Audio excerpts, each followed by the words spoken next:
This week on Inside Boulder News. The votes are in. 5 council members will start new terms this month. New items can now be recycled thanks to a facility upgrade. Find out what items you can include in your recycle bin. And the city's Go Boulder team is shedding the light on a safety issue to keep you safe.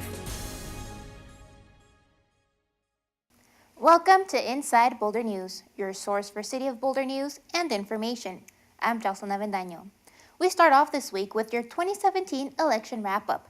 There were 6 measures on the ballot for the City of Boulder and 5 seats for City Council. 2 incumbents will return to City Council. Mary Young and Sam Weaver won re-election and will serve 4-year terms on Council. 3 additional community members will also join Council this month. Joe Grano and Mayor By Nagel will each serve a 4-year term. The 5th Council member, Cindy Carlisle, will serve a 2-year term. If that name sounds familiar, Cindy was on City Council in the 1980s. To see how the votes lined up for all the council candidates or to see the results of other city and county ballot initiatives, visit bouldercountyvotes.org and click on Current Election Results. The Boulder County Recycling Center, operated by EcoCycle, has long served the community's recycling efforts, and is a big advocate for zero waste. Recently, the facility received upgrades to the way it sorts its material, opening the doors to new items that can now be recycled. Before the optical sorter machine, plastics of different kinds had to be sorted out by hand at the Boulder County Recycling Facility, a tedious task that often took up to 11 people. Those pairs of hands are now replaced with optical sorters that are able to identify different plastic type in a flash and immediately use air jets that sort those materials into the correct containers. An upgrade that the City of Boulder is excited about. In the city, all properties and businesses are required to provide recycling, compostables, and trash pickup collection to residents and tenants, a part of Boulder's zero waste mission. So with the new upgrades to the facility, it just makes it much easier for folks to know what's recyclable and what's not recyclable, because so many more plastics can go into the recycling bin now. New materials that can now be recycled thanks to the recycling upgrade are plastic clamshell containers like berry tubs. Berry tubs were too small to be sorted out by hand, which is why they were on the no list. And the important thing to know about these is that they often can have a moisture layer inside.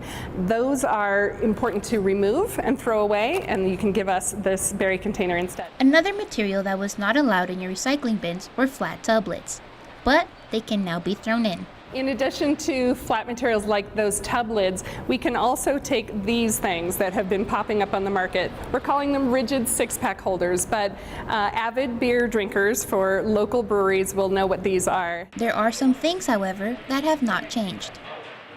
The most important thing you can do as a recycler is to make absolutely sure that you do not give us any food or liquids at this facility. Food here is a major problem. It is a contaminant for the materials. It's also a hazard for our employees who are in there sorting materials. If you have questions on whether or not your item can be recycled, you can email EcoCycle a picture of your container at the address seen on screen.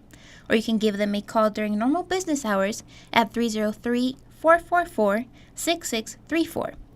For a full list of EcoCycle's recyclable items, visit ecocycle.org. It's that time of year again where daylight savings makes evening commutes darker. The city, along with CU Boulder and other community partners, are gearing up for the annual Lighten Boulder bicycle safety campaign to shed the light on nighttime bike riding. Free bike lights. Yeah, I would take a rear one. Yeah, front one too is the law. This week, cyclists and pedestrians were reminded to use proper lights and reflective gear to stay visible during the dark hours of the day. It's actually a law that you need a front bike light and a rear reflector. The city holds the Lighten Up Boulder campaign every year around daylight savings time. This is the city's 4th year doing the campaign and is a part of the city's Toward Vision Zero initiative. Yeah, stay safe. Yes, thank you. We've been partnering with Boulder County, CU Boulder, and local biking advocates to hand out free bike lights. We've handed out over 2,000 bike lights so far, and we're out here just to encourage safe riding during the nighttime and during the day. City staff and partners will be handing out free bike lights at multiple locations around the city. The next handout of bike lights will be on November 13th from 4 to 6 p.m. at the Goose Creek Path and 30th Street. The last one will be at the Rayback Collective from 4 to 6 as well on the 16th. If you're unable to attend the giveaway events, you can still get your hands on bike lights. You can stop by our office at 1101 Arapahoe Avenue and come get your free pair. The giveaway ends on December 16th. For more information on the Lighten Up Boulder campaign, please visit the website displayed on your screen. Late last month, 27 citizenship candidates from 12 different countries took an oath of allegiance and became U.S. citizens. One of those now U.S. citizens is a research assistant at CU Boulder from Havana, Cuba. We sat down with Janko Davila, who spoke about his journey to achieving the American dream and what it means to him.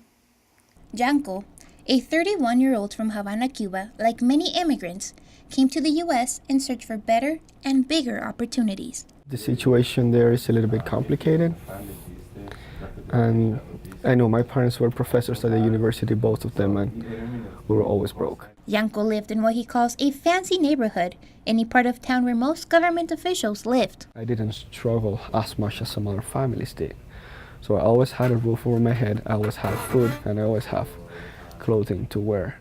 While having those basic needs, Janko and his family knew that even with a stable job, they were always going to have to look for other means to make a living, which is why they decided to pack their things and move to Miami. So we had the idea and the confidence that in here we were going to be able to do just by working and by making an effort, we were going to be able to afford the living and not having to do anything illegal to do so. Getting to the U.S. was a long and hard process for Janko and his family.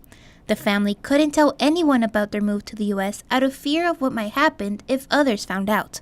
It was a secret that they had to keep on the down low for 20 years. When I was a kid, my uncle came to the States, and shortly afterwards he had applied for a family reunification visa. So in 1995 I think the visa was approved, and since then we've just been waiting for the process, and it finished in 2010. Janko and his mom arrived in the U.S. in January of 2010, with his brother and father joining him later that year in March. In Miami, Janko picked up the studies that he had left in Cuba and earned a bachelor's degree in mathematics and a minor in physics. As part of the university research that I was involved, I built the university small cluster of computers, because I knew how to do that from Cuba. And based on that, they found some money and paid for training here at NCAR. Since the training, Janko said goodbye to Miami and moved to Boulder. Since then, I was lucky enough to find a job here at the university, and I've been working since 2012 here. However, moving to a new country and immersing in a new culture had its challenges. The very first thing that shocks you is the language. Though he learned a bit of English in Cuba, communicating with others was difficult. You think that you know a little bit of the language, and then you come here and no, you don't. You understand them, you try to talk to people, and people cannot understand you back. Another challenge he had to face was leaving loved ones behind.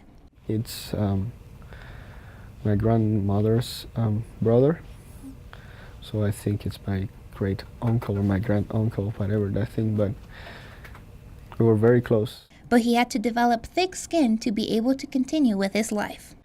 You have to get a little bit harder and stronger, otherwise you'll always be trying to do something for them and might not necessarily be helpful for you or them.